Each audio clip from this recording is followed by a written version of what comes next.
This is AI Radio News reporting.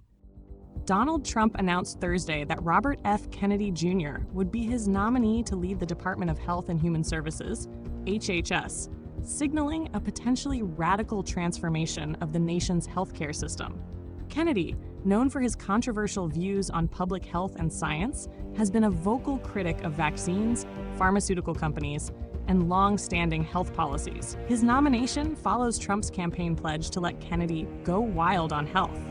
Kennedy's appointment to oversee agencies such as the Centers for Disease Control and Prevention, CDC, Food and Drug Administration, FDA, National Institutes of Health, NIH, and Centers for Medicare and Medicaid Services, CMS, has sparked intense debate.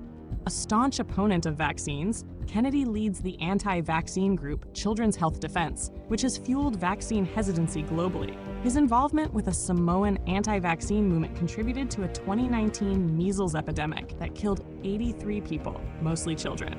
Beyond vaccines, Kennedy has propagated other controversial health theories. He has called for the removal of fluoride from U.S. water systems, claiming it is industrial waste linked to disease, and speculated that herbicides and antidepressants may be linked to gender dysphoria and mass shootings, respectively. However, Kennedy's views aren't universally opposed by scientists. He has pointed to chronic disease in the U.S. as a byproduct of processed, non-nutritious food, aligning with nutrition experts who blame agricultural policies. He has also criticized corruption in the FDA's drug approval process, echoing concerns from economists and consumer advocates about pharmaceutical companies' outsized influence. Kennedy's appeal lies in his embodiment of a growing public distrust in science and health institutions, exacerbated in the wake of the COVID-19 pandemic. Yet his lack of experience in public administration stands in sharp contrast to previous HHS secretaries, who typically brought deep expertise in navigating government bureaucracy or public health. Now, Kennedy faces the challenge of overseeing much of the U.S. healthcare system, raising questions about how his leadership could reshape it. Confirmation by the Senate, where Republicans hold a narrow majority, will be Kennedy's first hurdle. Even if confirmed, his influence will be shaped by Trump's appointments to other key health roles, including leadership at the CMS, NIH, FDA, and CDC. These appointees could either align with Kennedy's unconventional approach or bring a more traditional perspective, as seen with Trump's mix of orthodox and disruptive foreign policy choices during his first term.